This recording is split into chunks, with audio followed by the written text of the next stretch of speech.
Hello' guys, লাভ জিহাদক লৈ কেনে যিটো আমাৰ মুখ্যমন্ত্ৰী হেমন্ত ডাঙৰীয়া যিবিলাক মন্তব্য কৰিছে, বহুত ভাল মন্তব্য কৰিছে। আমি ভাল পাইছোঁ যে লাভ জিহাদ কৰা যিবিলাক ল'ৰা ছোৱালী হিন্দুৱে হওক বা মুছলমান যিকোনো জাতিয়ে নহওক, বাইকত উঠি ঘূৰা ফুৰা কৰিলে সিহঁতক এৰেষ্ট কৰা হ'ব। মই ভাল পাইছোঁ, কিন্তু এটা কথা নহয়, লাভ জিহাদৰ বিষয়ে মুখ্যমন্ত্ৰী হেমন্ত ডাঙৰীয়াই যিখিনি মন্তব্য কৰিছে, যিখিনি আইন বনাইছে, সিহঁতৰ বাৰু মুখ্যমন্ত্ৰী সেইটো আইন তেওঁ বনাব পাৰে। কিন্তু আৰু এটা কথা, ল'ৰা ছোৱালীৰ মাক বাপেকখিনি কি কৰে?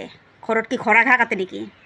নিজৰ ল'ৰা ছোৱালী ক'ত কি কৰে, ক'ত কি নকৰে, সিহঁতৰ মাক দেউতাকৰ খবৰ নাই নেকি? হেমন্ত ডাঙৰীয়া কৈছে লাভ জিহাদ কৰিলে ভৰি ভাঙি দিব, হাত ভাঙি দিব। সেইটো মুখ্যমন্ত্ৰীৰ আদেশ।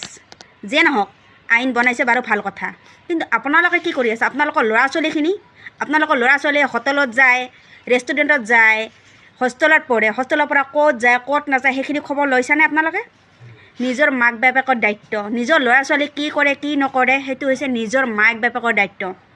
নিজৰ সন্তানে কাক ভাল পায়, এইটো মুছলিম ছোৱালী হয় নে হিন্দু ছোৱালী হয়, নিজৰ মাক বাপেকৰ দায়িত্ব, হয়নে নহয়? আৰু এটা কথা, আপোনালোকে যে স্কুলত যাব দিয়ে ল'ৰা ছোৱালী, আপোনালোকে তদন্ত কৰিছেনে? কেতিয়াবা খবৰ লৈছেনে? ছোৱালীজনী স্কুলত গ'ল নে বয়ফ্ৰেণ্ডৰ লগত ঘূৰিব গ'ল? কেতিয়াবা খবৰ লৈছে নেকি? নাই লোৱা। আজি লাভ জিহাদৰ বিষয়ে যিজন ল'ৰা আজি এনকাউণ্টাৰ কৰিলে, সেই ল'ৰাজন আছিল আমাৰ গৰীয়া মুছলমান। আজি মুছলমান কাৰণে তেওঁক আজি এনকাউণ্টাৰ কৰা হৈছে। আজি মোটামুটি আপোনাৰ কেইদিনমান আগতে এটা 18 বছৰে হোৱা নাই এজন কিশোৰীক 4জন লম্পটে ৰেপ কৰিছিল, আৰু সেই 4জন কোন আছিল? হিন্দু ধৰ্মৰ মানুহ। কিন্তু সেই 4জনক আজিলৈকে এনকাউণ্টাৰ কৰা নাই। কিয় কৰা নাই? আইনটো আইন চবৰ কাৰণে সমান। হিন্দু নহয় কিয়, মুছলিম নহয় কিয়, যিকোনো জাতি নহয় কিয়, আইনটো আইন চবৰ কাৰণে সমান। মই ৰিকুৱেষ্ট কৰোঁ, হিন্দু বা মুছলমান জাতিৰ কোনো ভেদাভেদ নাই, আমি ভাবোঁ। কিন্তু আপোনালোকে কি ভাবে সেইটো আপোনালোকৰ মেটাৰ, সেইখিনি আমাৰ মেটাৰ নহয়।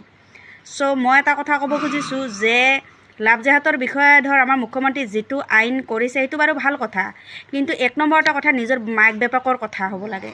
নিজৰ মাক বাপেকে নিজৰ ল'ৰা ছোৱালী ক'ত যায় ক'ত নাযায় সেইটো মাক বাপেকৰ দায়িত্ব। কিন্তু আৰু এটা কথা, আমাৰ মুছলমান ল'ৰাবিলাকে যে হিন্দু ছোৱালীক ভাল পায়, আমাৰ মুছলমান ল'ৰাখিনিয়ে একেলাই দোষ নে? আপোনালোকৰ যে হিন্দু ছোৱালীবিলাকে যে আমাৰ মুছলমানক ভাল পায়, তেতিয়া ভাবিছিল নে নাভাবে যে এইটো হৈছে আমাৰ নিজৰ জাতিৰ ধৰ্ম নহয়, এইটো বেলেগ জাতিৰ ল'ৰা হয়? সিহঁতে কিয় নাভাবে? সিহঁতে কিয় আগবাঢ়ি আহে মুছলিম ল'ৰাৰ ওচৰত, আৰু কিবা দোষ কৰিলে তেতিয়া আহি যাব আমাৰ মুছলমানৰ ওপৰত আইনবিলাক। আপোনালোকে নিজৰ ছোৱালীবিলাকক বুজাব যে লাভ জিহাদ কৰে যদি নিজৰ জাতিক কৰক, কিন্তু মুছলিমৰ ল'ৰাৰ লগত কোনো ৰিলেশ্যন যাতে নাৰাখে। মই ৰিকুৱেষ্ট কৰিছোঁ। কিন্তু দোষ তোমালোকৰ ছোৱালীবিলাকৰ আছে, কিন্তু তোমালোকৰ ছোৱালীৰ কথাটো নহয়। এই ছোৱালীজনীক যে ভাল পাইছে, আমাৰ এই মুছলিম গৰীয়া ল'ৰাজনক যে এনকাউণ্টাৰ কৰা হ'লে, এই ছোৱালীজনীৰ দোষ কি নায়েই নেকি? আমাৰ এই ল'ৰাজনৰে দোষ আছে নেকি যে ল'ৰাজনে তেওঁক ভাল পাইছে? সেই ছোৱালীজনী তেওঁক ভাল পোৱা নাছিল নেকি? আমাৰ ল'ৰাজনে কি অকলে তেওঁক ভাল পাইছিল নেকি? মই এটা ভাবোঁ, আইনটো আইন চবৰ কাৰণে সমান। যে আমাৰ ল'ৰাজন যে আমাৰ গৰীয়া মুছলমান হোৱাৰ কাৰণে যে এনকাউণ্টাৰ কৰিছে, সেই ছোৱালীজনীৰ দোষ নাই নেকি? আজি সেই ছোৱালীজনীৰ ওচৰত এই ল'ৰাজন যাবৰ কাৰণে সাহস ক'ত পালে?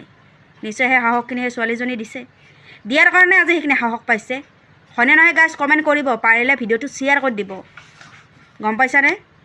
আৰু নিজৰ ল'ৰা ছোৱালীক বুজাব, বেলেগক দোষ দি কেনে লাভ নাই। নিজৰ ল'ৰা ছোৱালী বেয়া হ'লে আনক কি ক'ব? নিজৰ ল'ৰা ছোৱালীক প্ৰথমতে শাসন কৰক, তাৰপিছত বেলেগৰ ল'ৰা ছোৱালীক আঙুলি উঠাই কেনে কথা ক'ব। গাইজ কথাখিনি হয়নে নহয় আপোনালোকে প্লিজ কমেণ্টত কমেণ্ট জনাব, পাৰিলে মোৰ ভিডিঅ'টো শ্বেয়াৰ এটা কৰি দিব।